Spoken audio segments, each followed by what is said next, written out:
వాడుకగా వాక్యమును చదివితిమి గాని వాస్తవముగదాని భావమే మరచితిమి.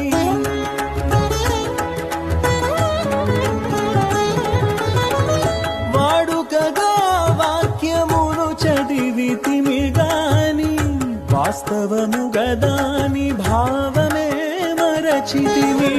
ఆచారముగా ఆలయమేగితిమి గాని ఆచారముగా ఆలయమేగితిమి గాని ఆచరణలో ఆజ్ఞలను విడచితిమి.